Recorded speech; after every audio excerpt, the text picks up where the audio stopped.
कांग्रेस के प्रदेश महासचिव अशोक कुमार सैनी के अनुसार भाजपा नेताओं द्वारा चुनाव के दौरान किए गए वायदे जुमले साबित हो रहे हैं। चुनाव के दौरान मुख्यमंत्री भजनलाल शर्मा सहित केंद्रीय मंत्री भूपेंद्र यादव ने अलवर को संभाग बनाने और एनसीआर क्षेत्र से बाहर करने की बात कही थी, लेकिन ऐसा नहीं किया गया।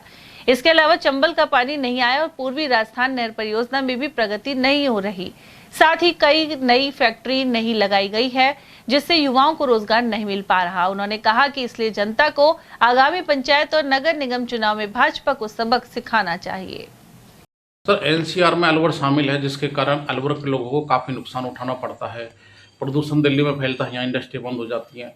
20 साल या 15 साल बाद गाड़ियाँ बंद कर देते हैं। डीजल पेट्रोल महंगा खरीदना पड़ रहा है, एनसीआर का टैक्स देना पड़ रहा है।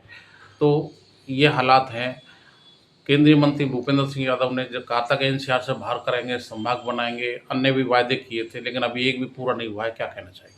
मैं आपके चैनल के माध्यम से यही बताना चाहूँगा कि भूपेंद्र जी हो, चाहे मोदी जी हो, चाहे शाह जी हो, बीजेपी का बड़ा नेता चुनाव में बड़े बड़े वादा करते थे। इनको ये पता नहीं कि दोबारा जीतने के बाद में पब्लिक का दोबारा सामना भी करना पड़ेगा।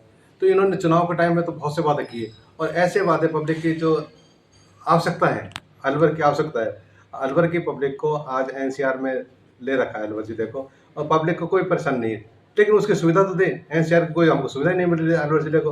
तो पब्लिक की डिमांड है कि अगर हमको सुविधा नहीं मिल रही तो इसको एनसीआर से बाहर किया जाए। तो ये भूपेंद्र जी जब चुनाव लड़ने आए थे, इससे पब्लिक ने मांग करी थी। कुछ मांगे ऐसी थी जो इन्होंने हाँ भी भरी थी कि मैं चुनाव जीतने के बाद में, हमारी सरकार बनने के बाद में ये सारे वादे पूरे करूँगा, जिसमें सबसे पहला तो एनसीआर से था, अलवर को एनसीआर से बाहर किया जाएगा।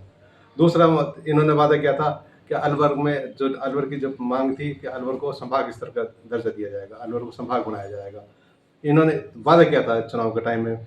तीसरा इन्होंने कहा था कि भाई एनसीआर में है, अलवर जिला हरियाणा से लगता हुआ है, हरियाणा में पेट्रोल डीजल बहुत सस्ता है, 7-8 रुपये सस्ता है। यहाँ टैक्स राजस्थान में ज़्यादा है। तो एनसीआर में यहाँ क्या है, अलवर भरतपुर, तो यहाँ पर डीजल पेट्रोल सस्ता होना चाहिए, ताकि हम दिल्ली से जो आते हैं, दिल्ली से तेल लेकर आते हैं यहाँ अलवर वाले, तो वहाँ अगर यहाँ सस्ता हो जाएगा तो यहाँ की सेल बढ़ेगी राजस्थान की।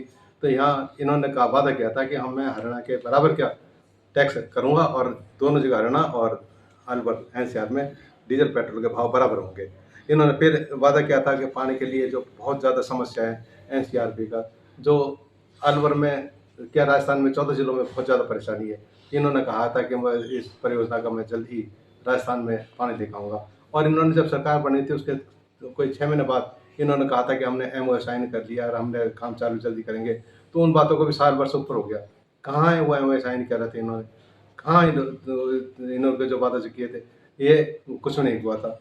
दूसरा इन्होंने वादा किया था MIA, अलवर का MIA औद्योगिक क्षेत्र, इसको बढ़ावा देने के लिए। यहाँ जो इंडस्ट्री धीरे धीरे बंद होगी, कुछ यहाँ से उठ के चलेगी, कुछ गाड़ी चले गई, कुछ दूसरे स्टेटों में चले गई। तो इन्होंने वादा किया था कि अलवर के जो MIA का है औद्योगिक क्षेत्र, इसको दोबारा डेवलप किया जाएगा। तो ये कुछ ऐसी मांग है जो ये इतने बड़े नेता हैं, मोदी जी के बहुत नज़दीक हैं, बड़े नेताओं में इनकी गिनती की जाती है। तो भूपेंद्र जी को ये 4-5 मांगे जो अलवर की है, इनको करनी चाहिए, ताकि अलवर की पब्लिक को फायदा हो।